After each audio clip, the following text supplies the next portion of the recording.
It's my birthday, so happy birthday. These are some books that I've cried to. I tried to find every one that I could remember, but I could be missing some. But I haven't lied about any of these. There's no lying involved in any of these.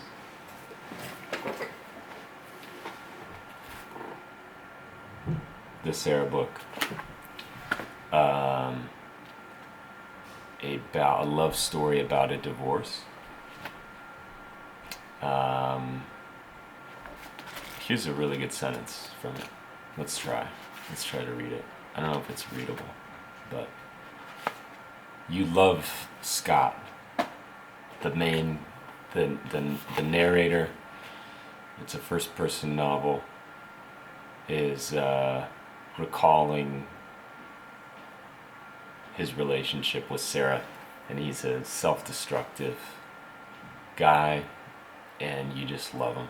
You know, he's like lovably, really fucked up. The first time I kissed Sarah Jansson was 3 days before Thanksgiving. I came over to her house and we watched a movie about a school bus full of children who died, and then we rewatched a run of Jeopardy. I thought, movies about dead children are always good for romance. I kept thinking if I should try it. I kept thinking that. I moved my head and kissed her on the cheek.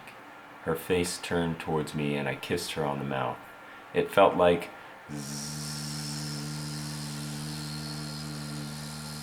zip. We kept kissing and she said, "Why are you keeping your eyes open? It's weird."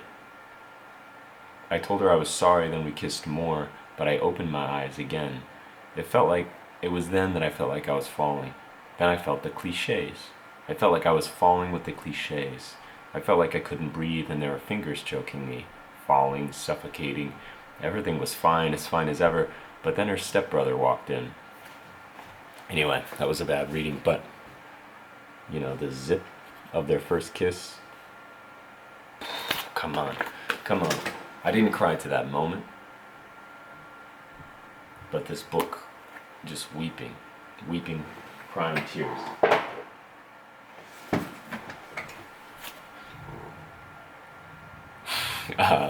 This is one of the worst covers of any books. It looks like a pulp. Like, this book looks like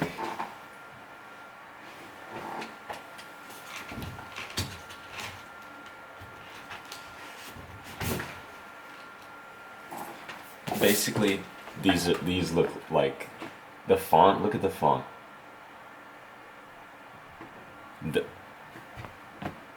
I mean, these are the same, but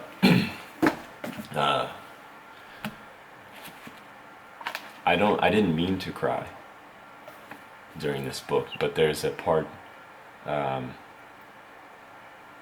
where Knausgaard is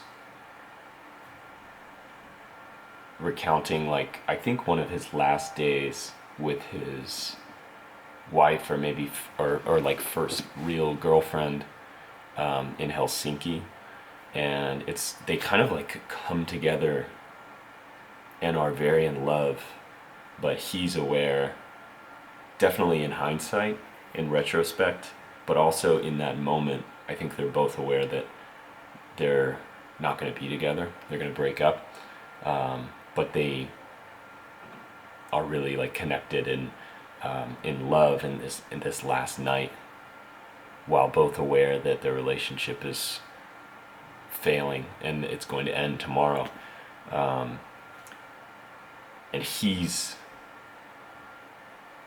talking about it in retrospect, and there's this moment when he zooms out from the immediate events that are happening and talks about being in Helsinki in the new millennium, walking down the street with his, in love for the last moments with his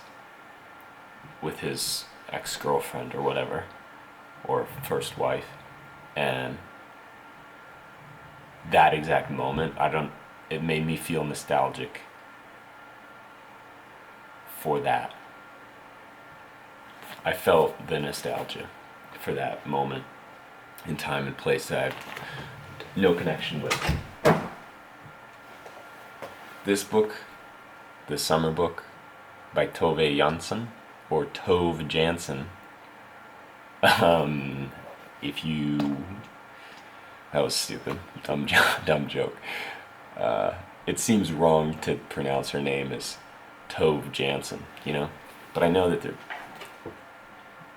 that's probably how an American should say it, but Tove Jansson seems better. Anyway, you weep the whole book. It's about this young, maybe 8-year-old, 12-year-old, called Sophia, and her grandmother and her dad on an island. And the relationship with Sophia and her grandmother is, you just cry. It's filled with, it's amazing. One of the best books you can buy.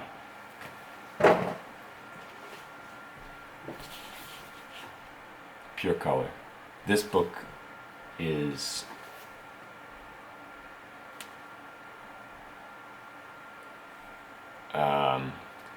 I don't know, it seems like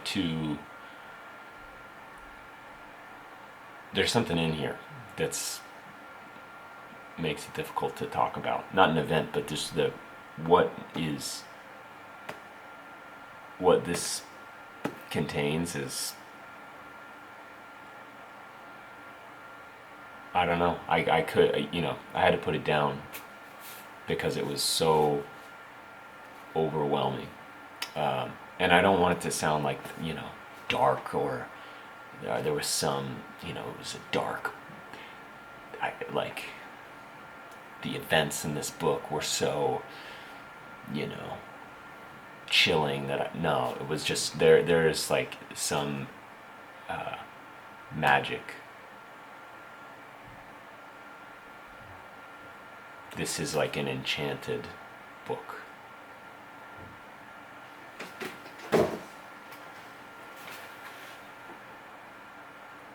Look at this guy. I mean, you're just crying the whole time. He's just making you cry. But there's a moment when Ivan, he's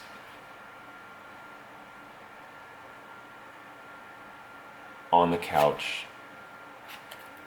facing his death, facing his choices, decisions, and he's lying on the couch, but facing inwards, facing the back of the couch,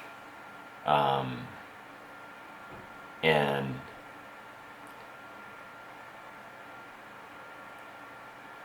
that position just feels like all the times when I was like sick as a kid or something. And I don't know. It's not like a sad moment. It's not a sad moment. He's, I think, he's facing the back of the couch, and that made me cry. This book,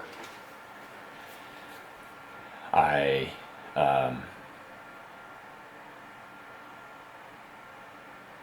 cried in this specific section,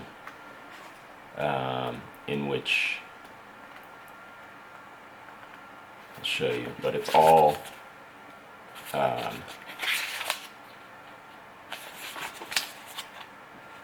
PowerPoint slides, and just very affecting and surprising, and I was weeping. I wept. And then, okay, I'm not gonna unplug my camera this time. because I did that last time and lost the whole video.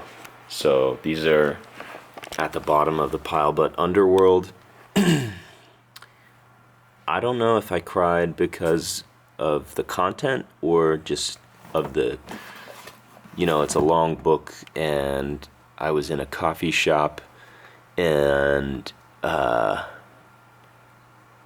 a road trip, and I think it was unrelated. My crying was unrelated to that book. And then not this entire book, but one story by Eudora Welty made me cry. So that's it. That's all I got.